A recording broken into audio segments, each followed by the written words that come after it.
गिरिराज सिंह केंद्रीय मंत्री गिरिराज सिंह বলে কেন্দ্রীয় মন্ত্রী গিরিরাজ সিং বলছে ভোটের লোভে বাংলাকে বাংলাদেশ বানাতে চান। সারা ভারতের মমতা বন্দ্যোপাধ্যায় ভোটের লোভে বাংলাকে বাংলাদেশ বানাতে চান।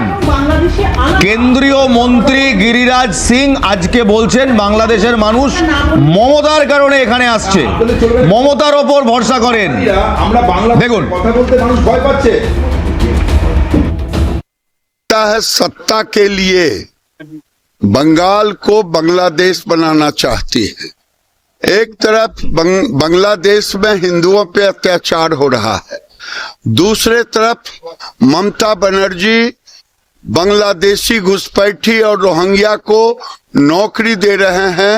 इस पर जांच होनी चाहिए और उसको हटानी चाहिए। इसके लिए ममता बनर्जी को ही एक अनाउंस करना चाहिए, लेकिन वो करेंगी नहीं।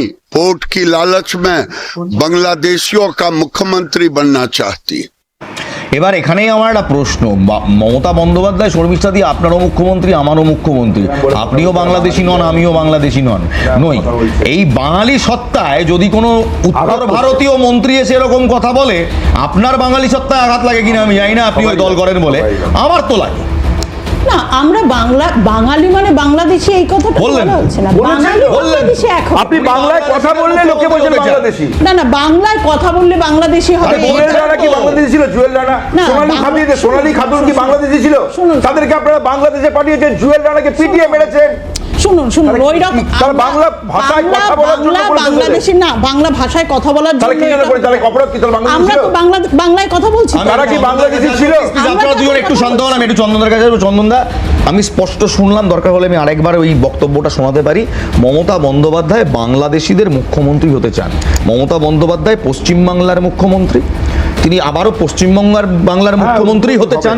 আমি যদি খুব ভুল না করি 26-এ দাঁড়িয়ে এই বক্তব্যের থেকে যদি আমি একটা পার্লেন্স টালি যে মুখ্যমন্ত্রী মমতা বন্দ্যোপাধ্যায় বাংলাদেশিদের মুখ্যমন্ত্রী হতে চান, আমার প্রশ্ন কেন্দ্রীয় এই মন্ত্রীকে এবং বাংলার মানুষকে যে আমরা কি তাহলে বাংলাদেশ? না একটা জিনিস তোমাকে এখানে বুঝতে হবে, একেবারে শুরুতেই যদি বাংলাদেশি মুখ্যমন্ত্রী হতে চান তাহলে তো বাংলা ভারতবর্ষের পার্ট এন্ড হবে, তা না হলে তো মুখ্যমন্ত্রী হবেন না, তাহলে প্রধানমন্ত্রী হবেন। বাংলাদেশকে মিলিয়ে দিতে হয়।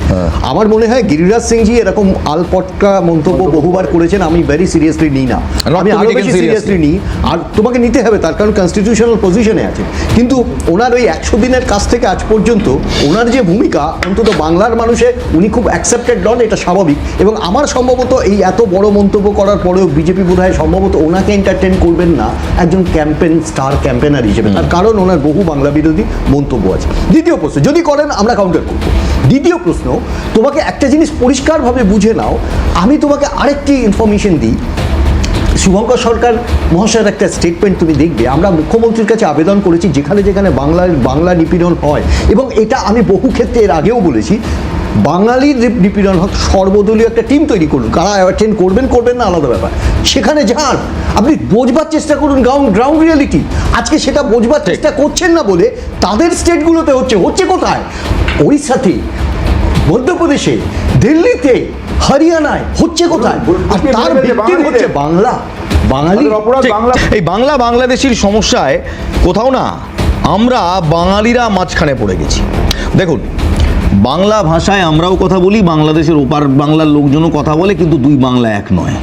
ও বাংলার ভাষা শুনলে আপনি বুঝতে পারবেন ও বাংলার ভাষার টান এ বাংলারও অনেকের মধ্যে রয়েছে। এককালে এই ভারতীয় জনতা পার্টি সেই সেন্টিমেন্টকে, সেই কাঁটাতার পেরিয়ে আসার সেন্টিমেন্টকে কাজে লাগিয়ে ভোট চেয়েছিল।